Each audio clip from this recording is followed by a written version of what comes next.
Welcome to the locker room. It is 3:03 on Saturday, September 27th, and you could be anywhere in the world you wanted to be, but today you're here with me. I'm Nancy. Alrighty.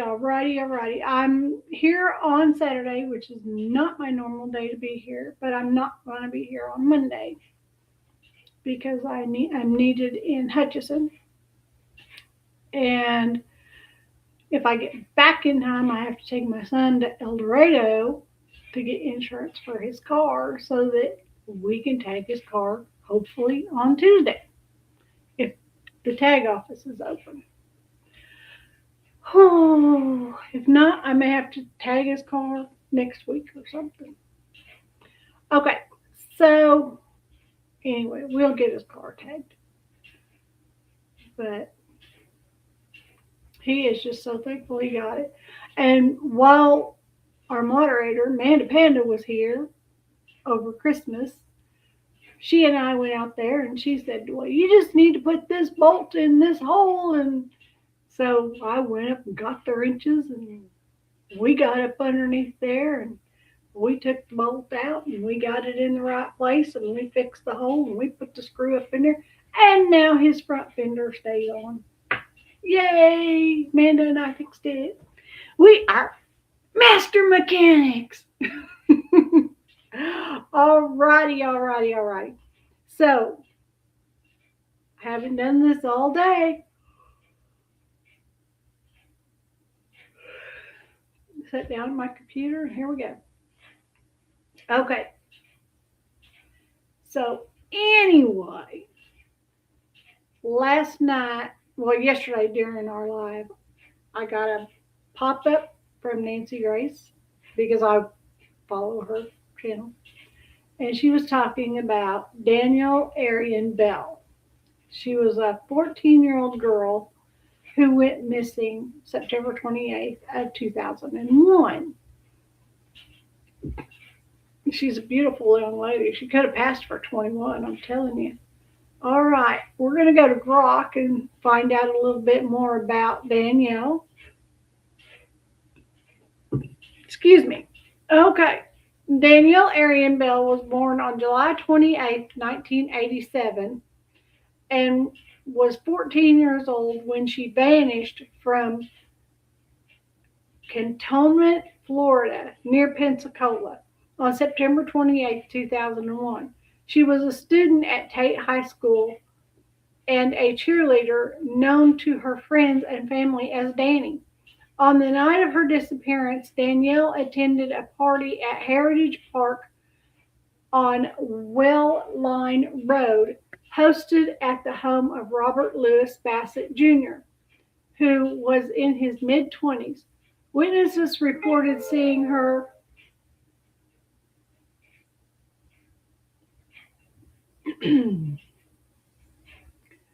leave the party around 2 a.m., getting into a white Lincoln Town Car driven by a man named Alex, who allegedly drove her back to Bassett's house. She was never seen again after that. There is a Charlie report. And she's on the Charlie Project as a missing person. Prior to disappearing, Danielle had confided in friends that she was pregnant and involved with a 24-year-old man. Foul play is strongly suspected, and her case was initially mishandled by authorities who treated it as a runaway situation before reclassifying it as an endangered missing. Physical description at the time was 5'2", 100 pounds, with brown hair, hazel eyes, and a scar on her right forearm. As of December 2025, she would be 38 years old if alive. The Escambia County Sheriff's Office continues to investigate, but the case remains unsolved and classified as a cold case.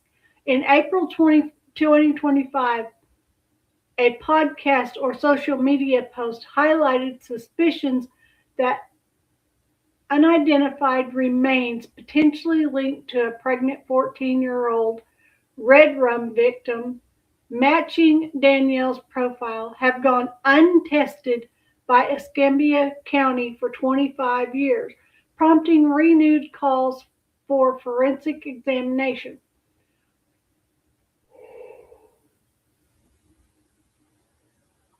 Her family maintains a Facebook page at Missing Danielle Bell for tips and awareness, with an email for leads, justicefordaniellebell@gmail.com.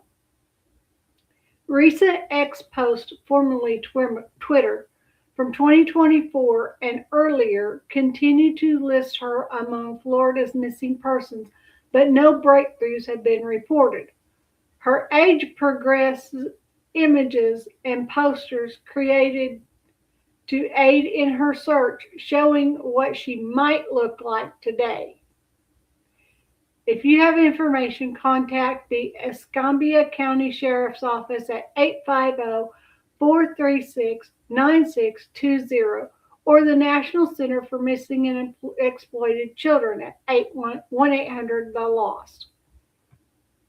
My dyslexia is kicking in today. I'm wanting to read backwards. The untested remains lead in Danielle Arion Bell's case stems from a social media post, specifically a TikTok video, published on April 28, 2025, highlighting suspicions around unidentified human remains discovered in Escambia County, Florida. The post claims these remains belong to a red-rummed 14-year-old pregnant girl from 2001, directly matching Danielle's profile at the time of her disappearance. She was 14, believed to be pregnant, and foul play is suspected. The allegation is that these remains have sat untested, potentially for DNA or forensic matching, for approximately 25 years, with calls for the Escambia County Sheriff's Office to prioritize examination and comparison to Daniel's case file. This lead appears to have originated from independent true crime discussions or family advocacy efforts, as no official confirmation from law enforcement or mainstream news sources corroborates the details as of December 27, 2025. Earlier unrelated discoveries, such as human remains found in 2012 near suspect Alfredo Gomez Santos Jr.'s home, were quickly ruled out as not belonging to Danielle through initial assessments, though specific on testing methods were not disclosed. The 2025 social media mention prompted renewed public interest and demands for forensic action, but searches of recent news, X posts, and official updates show no breakthroughs or official responses to this specific claim.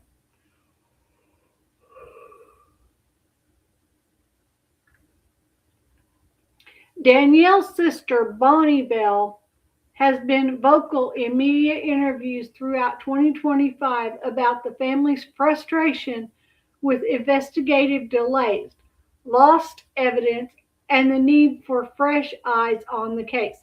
Escambia County cold case investigator James Larry Hall Jr. confirmed in February 2025 that the case remains active with ongoing coordination with the National Center for Missing and Exploited Children, but no mention of pursuing this remains lead. No mention of pursuing this remains lead. Okay. If this sister to a different aspect of, if this refers to a different aspect of the case, or you have additional context, provide more detail for further clarifications. Tips can still be submitted anonymously to the Escambia County Sheriff's Office at 850-436-9620. Okay. This is, oh, you can't see. How can I tell you what to look at if you can't see what you're looking at? Jeez Louise, what kind of people am I? Okay, this is Private Investigators for the Missing, established in 2018. And this is Danielle Bell, age at disappearance 14, last seen September 30th, 2001. Last known location, Cantonment near Pensacola, Escambia, California, or County, Florida. And this is the link to her NamUs. Case summary: Danielle Arion Bell, a 14-year-old girl from Cantonment, Florida, went missing on September 30th, 2001. She was last seen in the Pensacola area and has not been located since. Despite investigative efforts, including searches and interviews, Danielle's whereabouts remain unknown. Her case remains unsolved and active, with authorities and her family continuing to seek information and new leads. Something sounds suspicious. Okay, this is I wish it would automatically pop up when I click off of one and click to the next. Maybe that's something StreamYard needs to work on. Okay, the Charlie Project. And you can donate if you choose to donate to the Charlie Project to help find missing children. Hello to the 3 persons in chat. Please hit the thumbs up while you're here and share this out if you know any information or if you know anybody who might know Danielle Arion Bell. Missing 9/30/2001 2001, from Pensacola, Florida. Endangered missing, female, white, birth date 7/28/87. She would be 38 right now. She was 14 when she went missing. She's 5'4" and wait, she did. They said she was 5'2", so I guess she grew 2 inches while she was gone. About 110 to 120 pounds. Clothing and jewelry description: a sky blue halter top with glitter on the fabric, a blue Tommy Hilfiger jacket, black pants, black dress shoes with a medium heel, a dolphin-shaped ring, a heart-shaped ring, a silver neck chain, diamond earrings, a gold ring set with an emerald and two diamonds, and a gold ring set with a ruby and a garnet. She was carrying a Tommy Hilfiger purse.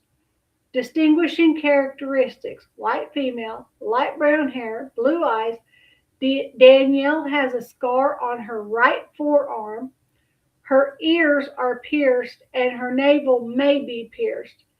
She has a small homemade tattoo of a purple Playboy bunny on her pelvic region. Danielle's nickname is Danny. I'm sorry if I find somebody, I am not going to go looking for that tattoo. Okay.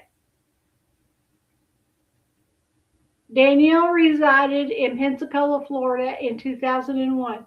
She attended Tate High School and was a member of the cheerleading squad. She was popular at school in 2001 and enjoyed dancing and drawing.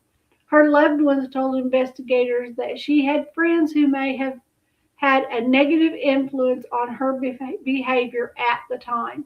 Danielle was last seen at a party, Robert Louis Bassett Jr.'s residence on Cedar Tree Lane in Cantonment, Florida. The witnesses left the party that night, leaving Danielle behind with Bassett. Bassett, who was in his mid-20s at the time, allegedly threatened another individual after Danielle vanished. Investigators stated that the other male told officers that Bassett saw Danielle on September 30th and provided Bassett's contact information to law enforcement. Bassett allegedly stalked the individual for several days afterwards. He was arrested sometime after Danielle disappeared, but no charges have been filed against anyone in connection with her case. Authorities searched Bassett's residence after his arrest, but officials declined to publicly announce if any evidence was taken from the scene. Witnesses said that Danielle visited a park on the corner of Escambia Avenue and Lakewood Avenue in Cantonment on September 30th, 2001, the area where she was last seen near Bassett's house. Prior to her disappearance, Danielle had been in a relationship with Alfredo Gomez Sanchez Jr. A photograph of Sanchez is posted with this case summary. He was later convicted of lewd and lascivious behavior and indecent acts in connection with his activity with Danielle before she disappeared. In the summer of 2007, Sanchez was charged with lying to investigators about his whereabouts at the time she disappeared. He had told authorities he was with his female cousin at the time Danielle went missing, and he had not seen Danielle for 2 or 3 weeks prior to his disappearance. Sanchez's cousin initially backed up his story, but later she recanted and said he had not been with her. Sanchez has not been implicated in Danielle's disappearance, however. Danielle's disappearance remains classified a runaway, but foul play is now suspected in her case. She may have traveled to Panama City, Florida, New Orleans, Louisiana, or the state of Alabama. There's also a possibility that Danielle remained in the Pensacola area after her disappearance. Some agency may list September 28, 2001 as the date of Danielle's disappearance. Her case remains unsolved. updated 5 times since October 12th, 2004. Last update, October 23, 2025. Pictures added. I I suppose these are her pictures. This is probably where she was seen on a surveillance video. This is the guy, if it'll pop up. Well, it won't pop up. This is Alfredo Gomez Sanchez Jr., who was seeing her when she was only 14. So, and she's 38 now. So this might be what she looks like now. This is what she looked like in a cheerleading photo. So, yeah, she's a very beautiful young lady. Now we're going to see what Nancy Grace has to say. Nancy Grace finds the answers. I was watching this Holland vanishes from a party. She is a 19-year-old girl with the mind of a 10-year-old. Wow. Okay, let's see what Nancy, let's give her a thumbs up. Mommy delays reporting her little girl missing for 36 hours. What was Mommy thinking? Was it negligence? Did she just not care? Or is it more nefarious? When was she last seen alive? What in the HELL is wrong with the mother? Did she know that they were sex trafficking the little girl? Having their way with her before getting rid of her? Breaking news tonight. Did Mom trade her little girl, just 14, for drugs? Tonight, where is Danielle? Good evening. I'm Nancy Grace. This is Crime Stories. I want to thank you for being with us. In September of 2001, Danielle vanished without a trace, leaving behind a mystery that has left her loved ones desperate for answers. As we all gather together this holiday season, whether it's around a manger scene, a Christmas tree, or a menorah, we're together as a family. Not everyone has that blessing, that luxury to be together during the holidays. Tonight, please help us bring them home for Christmas. People across our country missing, sometimes for days, sometimes for hours, sometimes for years.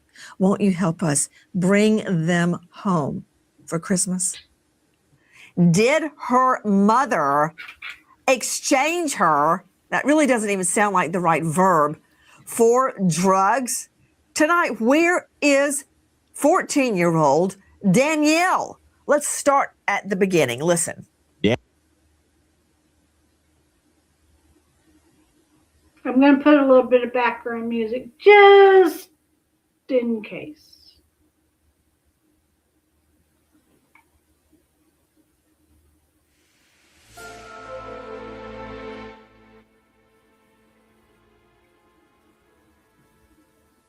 Hello, H. Davis. Today we're talking about Danielle Arion Bell, went missing in 2001. I haven't heard anything about this on the YouTube streets either. So I thought I'd cover it because she was 14 when she went missing. She would be 38 now. And she was thought to be pregnant when she went missing. So she would have at least one 37-year-old child now if she's still alive. Danielle is outgoing and popular, a cheerleader with friends, loves spending time with her older sister Bonnie. Danielle's home life with mother Susan is less than straight. Susan doesn't always know where her daughter is. Susan's older daughter Bonnie says Susan is a drug addict, and plans have been made for Danielle to move in with her father, Matt Bell. That must be excruciating for a parent to have to let the child, the apple of their eye, their heart, be with another parent that is a known drug addict, possibly worse. Excruciating. So what does Dad do? He launches a battle to get Danielle with him.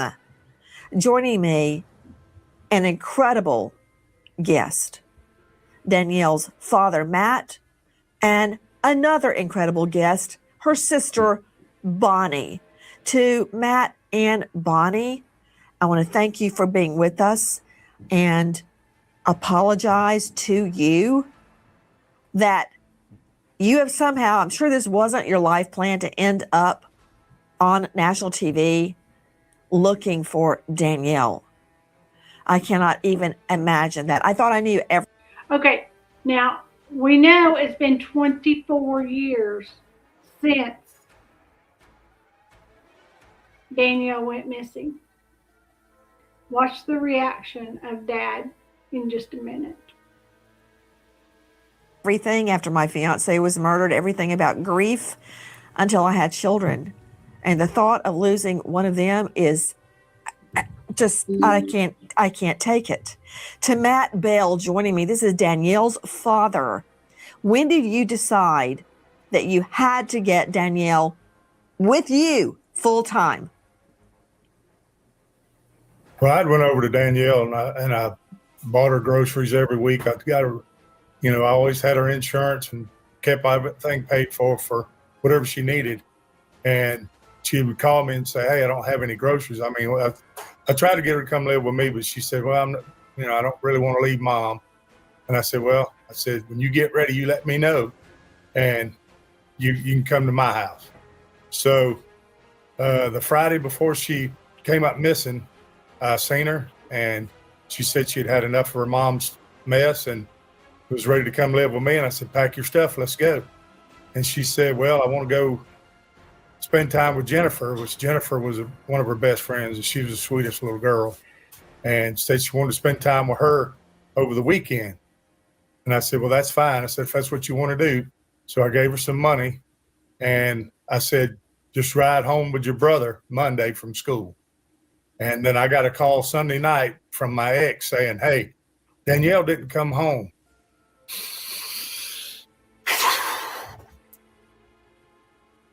And she wanted to know.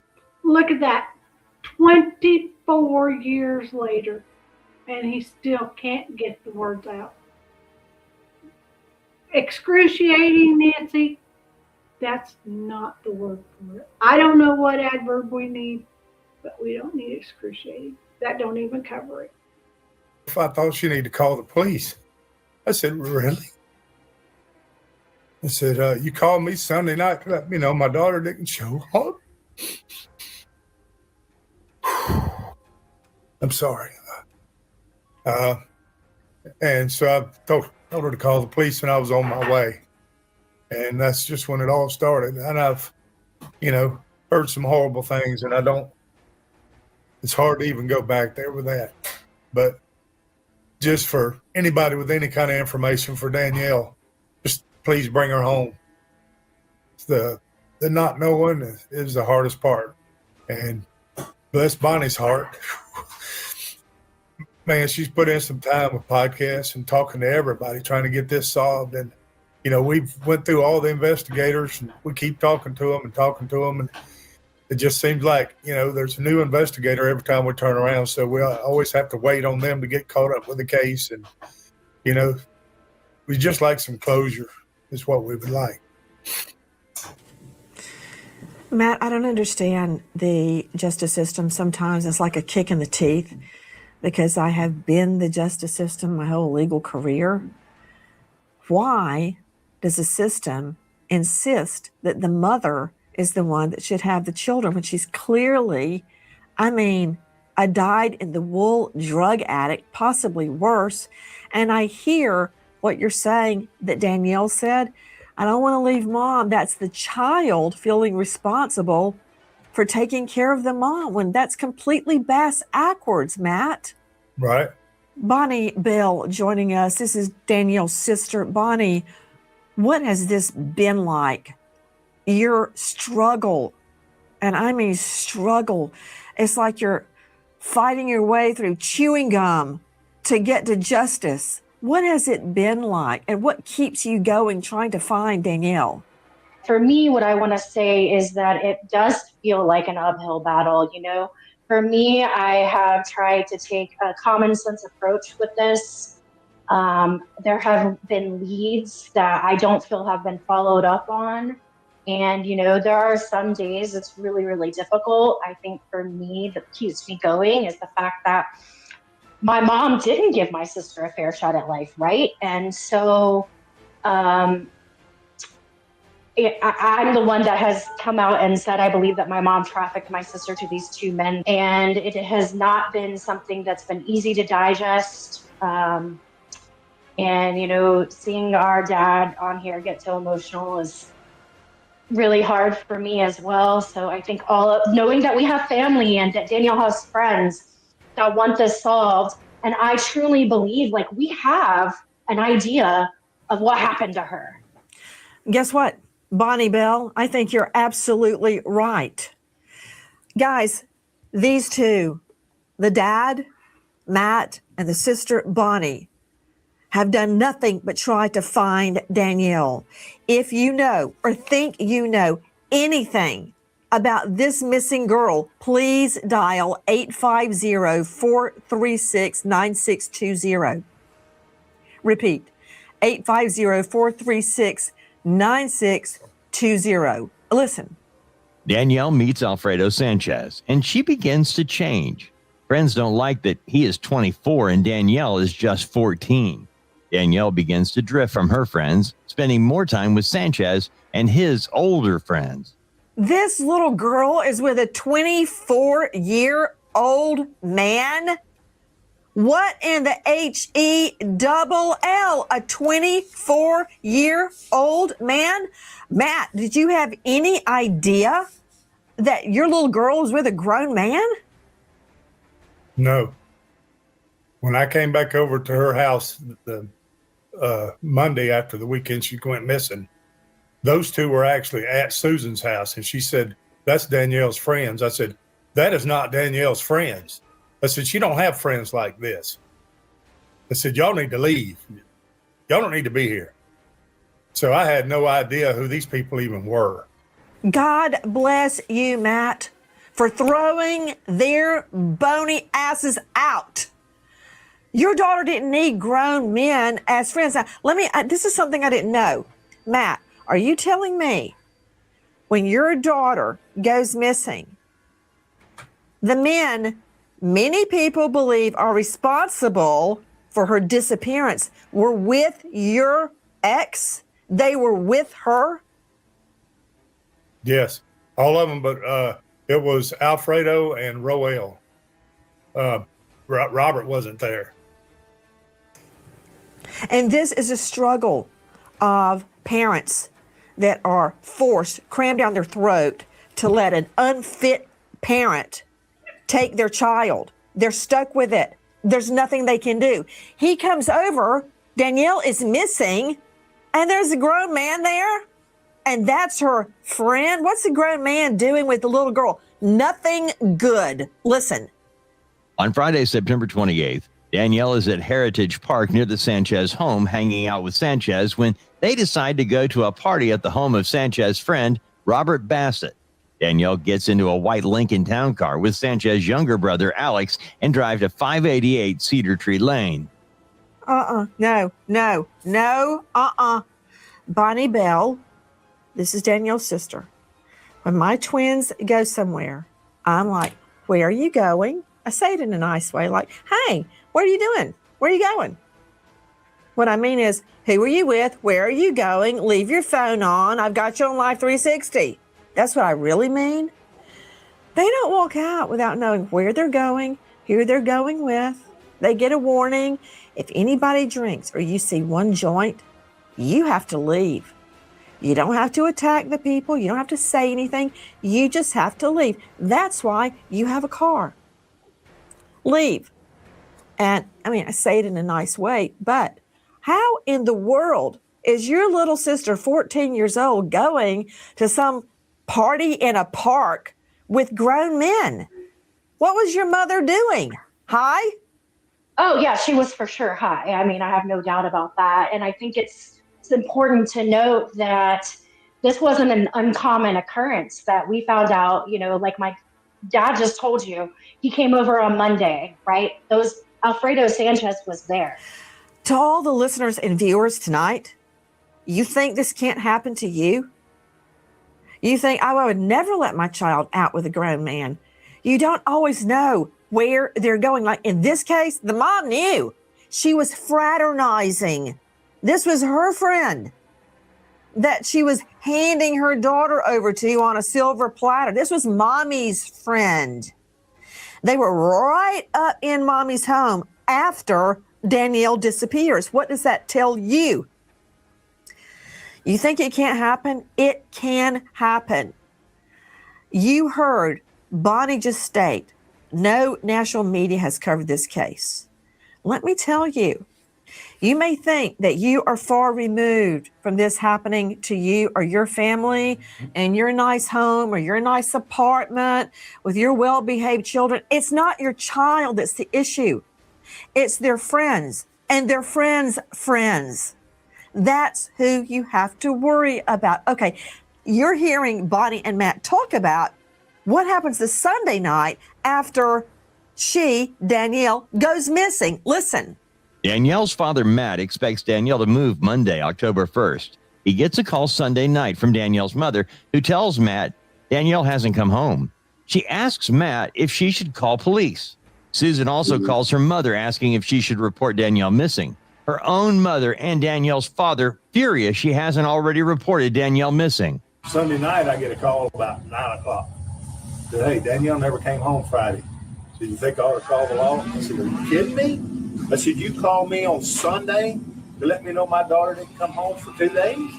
I said, yes, you called the law. That from our friends at WEAR TV, straight to Matt Bell. Number one, what strikes me about what I just heard is you were this close to having her full time. She was to move in with you on Monday. Sunday night, you get this call. Tell me what happened. I just went over there. She said that she tried to call all the friends that she was supposed to stay with little Jennifer and all this. And nobody said she'd seen her since she went to a party. I said, what party? I thought she was going to Jennifer's house. And so she says, well, she ended up going to some party and now nobody's seen her.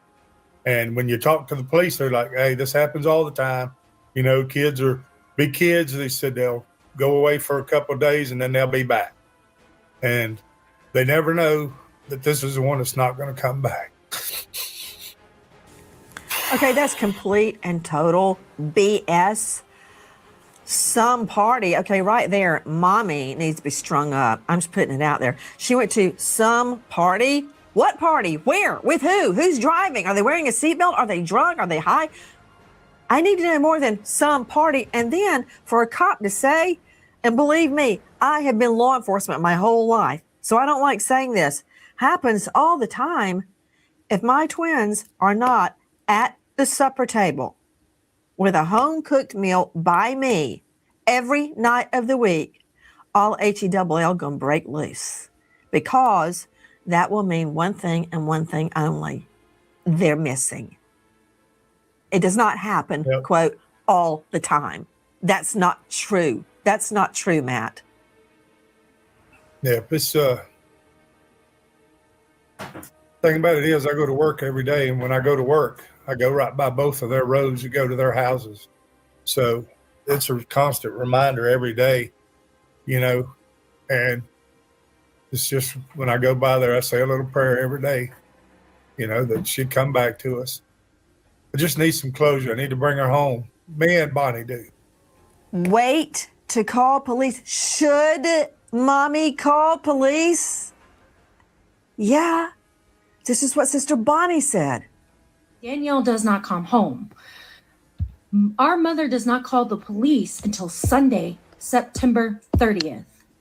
This is after she calls Danielle's dad and is like, should I call the cops? And my grandmother, my mom's mom, also said she had to encourage her to call the police. So you'll see reports that Danielle went missing on September 30th, which is actually inaccurate. The last time she was seen was September 28th.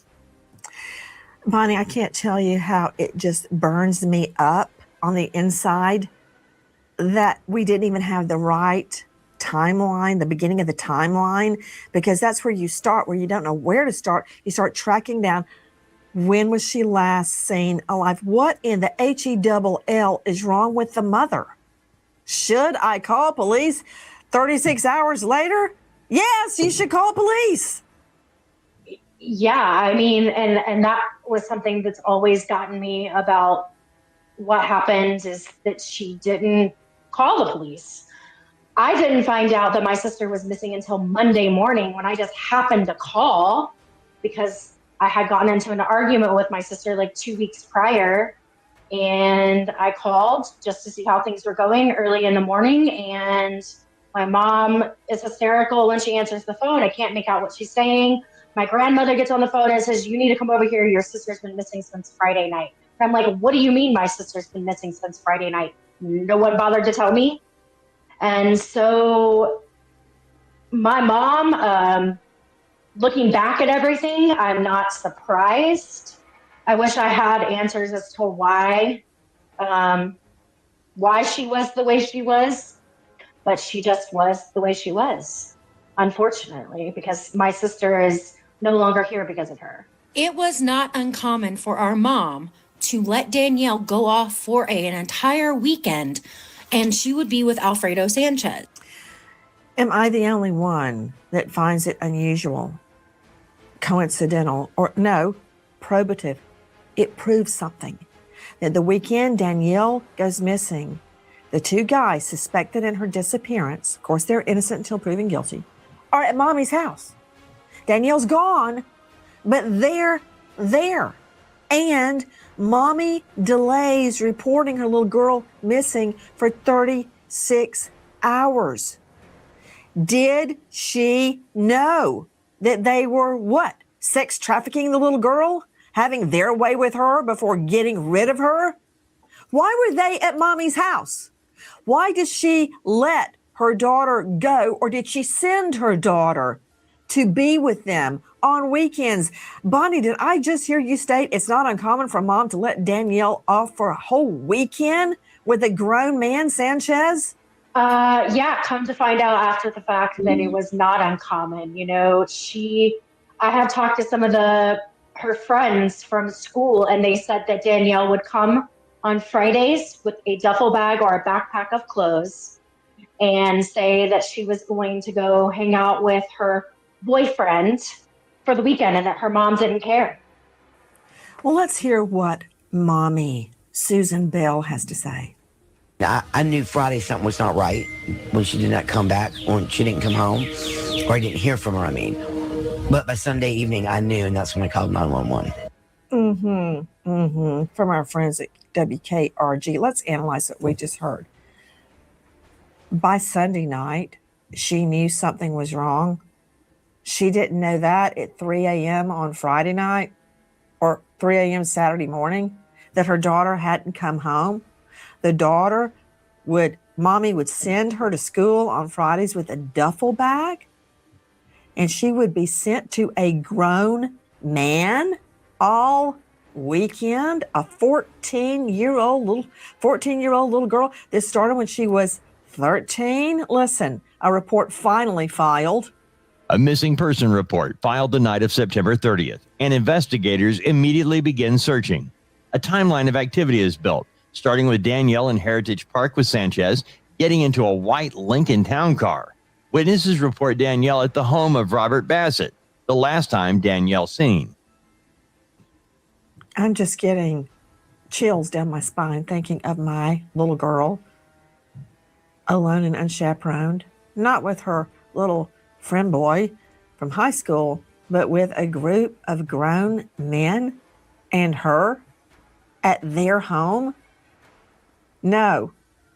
What was Mommy thinking? Was it negligence? Did she just not care? Or is it more nefarious? Matt Bell, did your wife have a job? Off and on, just working at convenience stores and stuff like that. She worked at a VCR rental place, so she never really had a good staying job. But yet she had a place to live, she had a vehicle, she had food. Where was she getting all that? Was she compensated in any way for sending her daughter away on weekends with grown men? Okay, let's pick it up at that party where she is seen last. Listen. At the party, Danielle's friend Tiffany is ready to go home. Sanchez drives the girls to Tiffany's between 1:30 and 2 a.m., but drops Tiffany off and takes Danielle back to the party. So let me understand, Bonnie. She goes to this so-called party in a park with grown men, and the little friend Tiffany doesn't like it and wants to go home. So the little friend goes home. I don't blame her, but Danielle is still at the party. It reminds me, there is Danielle cheerleading, a little scrubbed in sunshine. Reminds me of Natalie Holloway when Natalie left the bar, the casino, with Jorn Vandersloot and the Calpo brothers. Her friends were no longer with her, and then she's alone. And tonight we learn, making matters much worse. Prior to Danielle's disappearance, she reported to our mother and several of her friends that she thought she was pregnant. She was allegedly pregnant by a grown man. Matt Bell, did you have any idea this was going on? No, I had no idea. Oh, a lot of this stuff. I don't know what the age of consent is in Florida, but I don't know of any state where the age of consent for a 14-year-old to be with a 24-year-old, I don't know that. I cannot believe that. In some states, as long as there's not more than 2 years age difference, it's not statutory. But there's definitely more than 2 years age difference between them. Stuff I found out way after, and it was weeks after and months after Danielle came up missing. Bombshell tonight. Crime Stories now streaming first on Fox 1. That's right. You can now watch all the new episodes of Crime Stories first with Fox 1. We are so proud to have a partner who furthers our mission to always, always seek justice, whatever that may be. Watch episodes first with Fox 1 24 hours before they are seen anywhere else. You can even try 7 days for free. The brand new season of Crime Stories airs now on Fox 1. Click the link in the episode description to learn more and watch first on Fox 1. The last sighting of Danielle was at a party with her 24-year-old boyfriend, amid whispers that she was pregnant with his child. After that, she was never heard from again. Okay.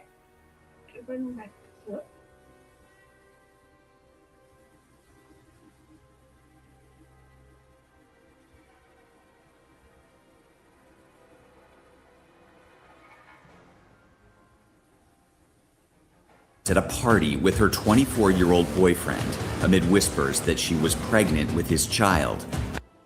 This is the dude. This is the culprit. This is, in my opinion, and I'm entitled to an opinion, the person responsible. How could he have the cojones to show up at Mama's house and be confronted by Daddy? You know, if Daddy had known that this is the dude suspected of impregnating his daughter, I don't think that guy would have walked out of that house that day. I don't know if it was my daddy, he wouldn't. After that, she was never heard from again. I don't know why people keep referring to him as a 24-year-old boyfriend. I mean, any relationship, any sex relationship they had is statutory rape. So, Bonnie, while this was happening, did Danielle's mom ever reveal to you what was going on or the nature of Mommy's relationship with Sanchez? No. As a matter of fact, about 2 weeks before Danielle went missing, I had taken her to Pensacola Beach to have photos made when we got back to Mom's house, Danielle asked her if she could have a friend come over, and my mom said yes. I was there. I made a plate of food. I was eating. Next thing I know, my sister comes in from outside. I asked my mom, I said, what is she doing hanging out with this guy? Because my sister additionally asked if they could go for a ride, and my mom consented to that. It's Sunday night at like 8:30, 9 o'clock. So I asked my mom, why is she hanging out with this guy that's older than me? And my mom says she babysits for him. From there, my sister gets mad at me because... So your mom actively lied to you about who Sanchez was. She didn't say anything about her own relationship with Sanchez. Nothing at all, right? And she actively lied about it. Okay, go ahead. Right. And so my sister gets mad at me and is like, Bonnie, you need to mind your own business and stay out of it. So we get into, that's the last time I saw my sister. I walked out the door. And I didn't hear from my sister for 2 weeks, which was uncommon. I mean, we talked often, and I saw her on, at least twice a week. Or if it wasn't me, it was one of my friends that saw her. And I didn't find out that my sister was involved in any way other than babysitting Alfredo Sanchez until she goes missing. And then that's when I find out that day. My mom tells us that my sister told her she was pregnant. It hadn't been confirmed because she had a doctor's appointment the following week. And that it was because Alfredo Sanchez had been giving her drugs and alcohol. And it was at that time, I'm like, I just saw you let her be with him 2 weeks prior to this. Comes to find out, her timeline changes. It was 2 weeks before she went missing that she found out. 3 weeks before, and it just kept changing, and it never added up. So the irony is this doctor's appointment was just set just after she goes missing. So before the pregnancy could be confirmed by a doctor, she disappears. And it is literally, she's reported missing the night before she's set to move in with her dad, which would have ended any sex relationship with the minor in exchange for drugs deal that was going on. I wonder, Matt Bell, how many times you play this over in your mind. Woulda, coulda, shoulda. You asked her to move home with you. You gave them money. You gave them food. What keeps you up at night, Mr. Bell? Failing my daughter. Because a dad's supposed to protect their children, and I feel like I failed. The last words she said to me when she walked away from my truck, and I told her just to ride home with Matthew, she just turned around and told me she loved me. And that was the last time I seen her. And I live that every day. So, it's the biggest regret I got.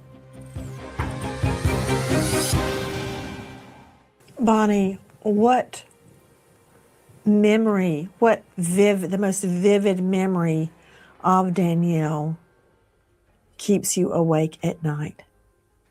It was the last day that we spent together, and on the way home, she asked me if I would stop at a payphone so she could call her friend.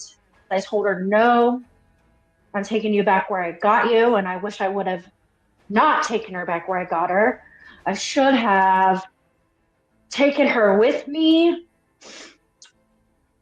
and she should have been with her dad, and that's kind of, I wish I would have just taken her right then.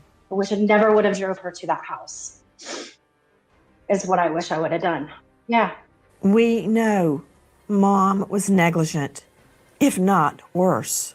But now a very sinister allegation arises. It is my belief that our mother, Susan Bell, willingly let her daughter be involved with Alfredo Sanchez in exchange for free drugs. Bonnie Bell, why do you believe Mommy traded Danielle for drugs? Well, I think one, if we go through the timeline leading up to it, the inconsistencies and my mother's words and her just changes in the descriptions of the relationship that she had, or that my sister had with Alfredo Sanchez. You know, at that time, it didn't dawn on me that she would have traded my sister for drugs. And I called my mom and I confronted her about it. And she basically told me she didn't know what I was talking about. She denied any wrongdoing with my sister. That's why I believe it's, you know, at least, like you said, willful ignorance. I mean, possibly, but I don't think so. I think Bonnie is right, because what we hear from Mommy is this, blaming everybody but herself. Listen. They have messed this case up from the very beginning. Literally messed this case up. They've lost evidence, they've lost paperwork. It's been ongoing with them. You know, at the time, I could understand because they were scared. So you would be okay with somebody doing this to your kid, is how I'm taking it. So there she's blaming law enforcement for messing the case up that she messed up by not reporting her daughter missing and by allowing her, basically sending her off, packing her off literally on weekends with a group of grown men at just 13 to 14 years old. That sound was from WKRG, our friends there. This guy is no good. How could Mommy not know he was charged with another little girl? Listen. After Danielle's disappearance, Sanchez denied knowing the teen. Investigators uncover enough evidence to charge Sanchez with felony sex offense against a child after multiple people recount knowing about his relationship with Danielle and witnessing them together as a couple. Sanchez is tried and convicted of charges of lascivious of a child, also on a child. There was some tremendous focus on some of those suspects, and they were never eliminated from being possibly responsible for her. Dig a hole in the concrete in the basement of that jail and put this dude in that concrete hole and fill it back in with concrete. Disappearance. From WEAR-TV. Matt Bell, what does that mean? They were never eliminated. What? They just ended it there? Yeah, we have some suspects. They were never eliminated. Where's the investigation? What's happening now? It was a tough start. And whenever Mark Schmeester took over, he was the one who he was the best. He went after all of them, and he found all the evidence against them. One lead takes investigators to a septic tank. The disappearance of Danielle Bell remains an open case, and police have followed up on tips received. Police searched the septic tank at Bassett's home where Danielle was last seen. Investigators did not reveal what led them to the septic tank. Nothing was found. Later, remains were recovered off a dirt road near the home of Sanchez, but were determined to not be Danielle's. Bassett responded to a question on social media, "Where is Danielle, that missing white girl you was last seen with?" His reply was, quote, "In the hog pen, blank, where your ugly blank need to be." To Bonnie Bell, where does the investigation into your sister's disappearance stand now? Well, according to the Escambia County Sheriff's Office, it is currently an active investigation. I have been challenging them to define what active means, and that's kind of where it sits, you know. I feel that there are several leads that have not been followed up on, and that the ball has been dropped in a couple of different areas. And so for me, I want them to show me what an active investigation means and what are the next steps. I don't understand the stonewalling. To Matt Bell, what does law enforcement tell you when you call begging for answers? Your daughter could be alive right now in some hellhole of a hotel being used as a prostitute. We don't know where she is. Like I was saying before, when I talked to investigator, there's a new one on there now, and it wasn't too long ago that there was another investigator on there, and it's like it changes so often that, and there's so much information. They tell you that this is the case that's got the most information on it of any case that they have, and so they have to go through everything to find out, what leads have been followed up on, what leads have not been followed up on. So when you give them something, they need to research and see if that's already been done or not done. I'm saying, well, this is new for me, so it should be new for you, So, and there's a lot of things. I mean, there's some things that's in the works to wait towards winter time when the ground's better to do some searches and stuff. So we're just kind of in limbo right now, just kind of waiting on them to go through everything. Matt, if your daughter can hear you tonight, what is your message to Danielle? Please come home. We love you so much. We don't care about what's happened. You're our precious gold, and we just want you back home.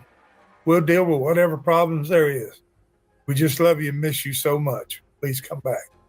If you know or think you know anything about this case, look at Danielle. Please, we are begging. Call 850-436-9620. Repeat, 850-436-9620. That is very sad. That is very sad. I hope somewhere somebody can find Danielle. If not, I hope this will do something. This is from northescambia.com. News for Molino, Brat, Walnut Hill, McDavid, and Century and Cantonment. Human remains discovered renews interest in Danielle Bell case. This was October 13th, 2012. The Discover Thursday of human remains in a wooded area in Cantonment ignited renewed interest in the case of Danielle Bell, a Tate High student missing for 11 years. Escambia County Sheriff's investigators and the medical examiner are still working to identify the remains located by land surveyors off Well Line Road, not far from where Bell was last seen in 2001, but they say they're not Bell. Investigators are fairly confident that the remains found are not those of missing Danielle Bell. Deputy Matt Baxter, spokesperson for the sheriff's office, said Friday, "We were first hoping that it might be her when we found out the remains had been found." Bonnie Bell, older sister of Danielle Bell, said early Friday evening, "We were hoping for closure. We gave up hope a long time ago that she would be found alive." The Bell family is working hard to take advantage of the sudden renewed interest in Danielle's case. They will canvass the Well Line Road area Saturday, putting up and passing out new missing persons flyers featuring Danielle's information. We are taking this opportunity to let everyone know that we still care. We are putting the pressure on the Escambia County Sheriff's Office to keep working on the case. Bonnie Bell said, "I want to find out where my sister's body." Danielle Arion Bell, 14, was last seen at the party in September of 2001 in the 500 block of Cedar Tree Lane between Highway 29 and Highway 95A in Cantonment. Witnesses told authorities that Bell left a party with a man that was in his mid-20s at the time. Escambia County deputies later questioned that man and searched his home, but he was never charged in connection with the case. During the summer of 2007, Alfredo Gomez Sanchez Jr. was charged with providing law enforcement with false information about his whereabouts at the time Bell disappeared. He was not implicated in her disappearance. In October 2010, the Escambia County Sheriff's Office Cold Case Unit served a search warrant at the home. As part of that search warrant, a septic tank behind the residence was pumped out, and dogs from Escambia County Search and Rescue were also used to search the area. Investigators said nothing was found, and they would not say what new information might have led to the search. According to the Florida Department of Law Enforcement, Danielle has a scar on her right forearm and blue eyes. She had brown hair at the time of her disappearance. She would now be 24 years old. Popular teen, enjoyed dancing and drawing. Anyone with information about Bell is asked to call Escambia County Sheriff's Office Major Crimes Unit at 850-436-9580 or Crime Stoppers at 850-433-STOP, S-T-O-P. Pictured top human remains were discovered Thursday in the wooded area off Well Line Road in Cantonment, courtesy of Amber Southard, WEAR. Pictured below, investigators pumped and searched a septic tank at the home of Cedar Tree Lane in Cantonment in October 2010 in the case of missing teen Danielle Arion Bell. NorthEscambia.com profile photos, click to enlarge. Okay, this is them taking the hose to pump there, and this is the home where they were searching. And this is comments. The first person, whoever this Bobby is, on March 30th of 2013 said, "This case is so bogus. The police failed to mention that they ignored this girl for 3 months. Shame on them. Now they go about messing up the lives of good people just because they can. That's my house, and there was never a party. Just a lot jailhouse informants trying to get out of jail. So blatant that they charged him for it. Roger Pullman.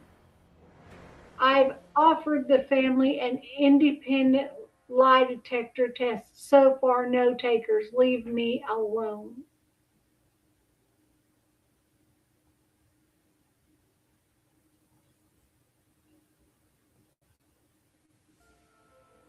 All right, the last page. Whoops, I clicked the wrong button. Sorry, guys. The last page to look at. Family investigators still determined to solve Danielle Bell's Escambia County cold case. Let's take a listen. Mode Mobile is unlocking the full potential of the world's most accessible income-generating asset, the smartphone. We believe unlocking the smartphone as an income-producing device is a $1 trillion opportunity.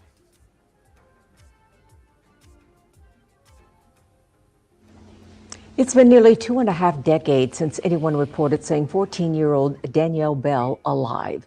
She was last known to be at a Cantonment park. And while her family has a theory about what happened to her, no one is charged in Danielle's disappearance. Despite all that time and lack of answers, Bell's family is not giving up hope. Tonight, the teenager's father and sister share with us how they're still trying to close this case. WEAR Samantha Sturbin joining us in the studio. And Samantha, this case has a lot of moving parts. So many moving parts. In fact, the sheriff's office has 13 3-inch binders full of information on this case. They say it's still an active investigation, one where they need your help placing the last pieces of the puzzle.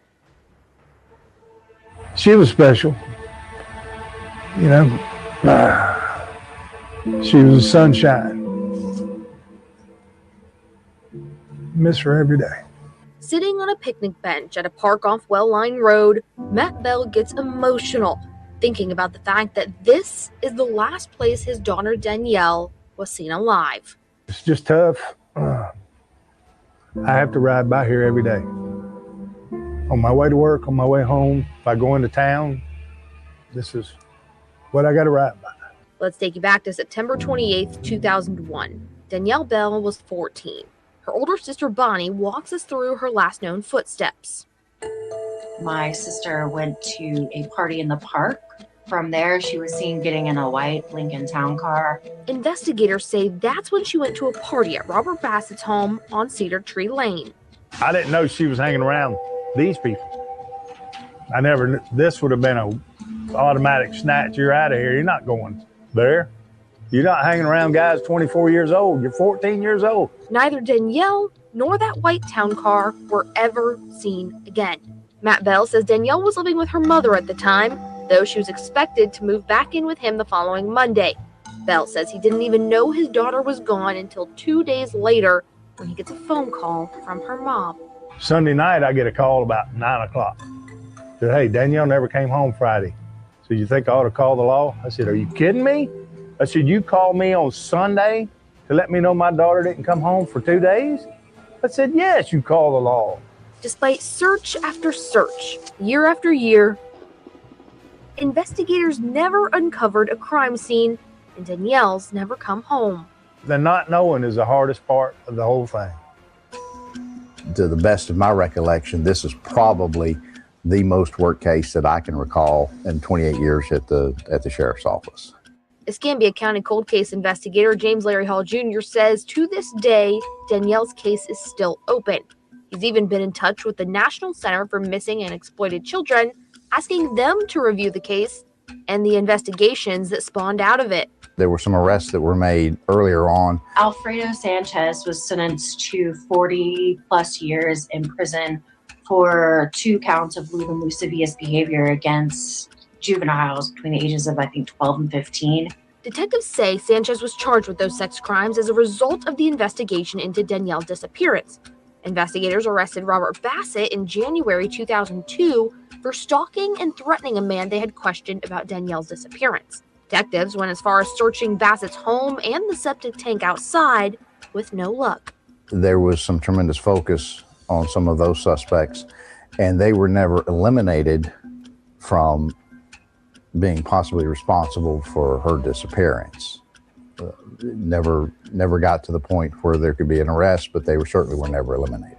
Detective Hall says Sanchez, Bassett, and another man continue to be people of interest in Bell's case. Everybody said, well, she's dead. They killed her. And I said, I don't know that. I don't know what you know, but I'm not going to that route until I know for sure. So there's people being found every day that's 25, 30 years ago. That's my hope. That's my hope. Because I'll never give up. Now, nearly 24 years after Danielle disappeared, Bonnie is taking advantage of ever-changing technology to put her sister's face back in the spotlight. Hi, my name is Bonnie, and my sister Danielle Bell has been missing since September 28th, 2001. Her videos drawing more than 13,000 followers, that number growing every day. I feel like somebody needs to fight for her and that the whole truth needs to be told. Danielle would have turned 38 this year. If you have any information about what happened to her, where she is, or where her remains may be, call the Escambia County Sheriff's Office. In the studio, I'm Samantha Serban. So far we don't know anything more. They still don't know where she's at.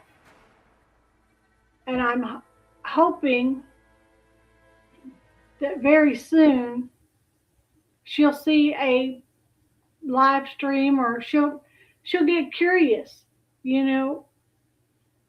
I wonder if my sister has a Facebook. Maybe. Danielle, if you're out there, look on Facebook. Your sister's got one there. Call your daddy. I'm sure he hadn't changed his phone number. I don't know that for a fact, but I'm pretty sure. And call the police. Call your mom and let somebody know. Call your sister. your family wants you home. They love you and they miss you. All right, now I'm not going to be here Monday. I will be back on Tuesday with a whole new case. And in the meantime, do something nice for someone, even if it's be the reason that they smile, and search for crime. Love ya.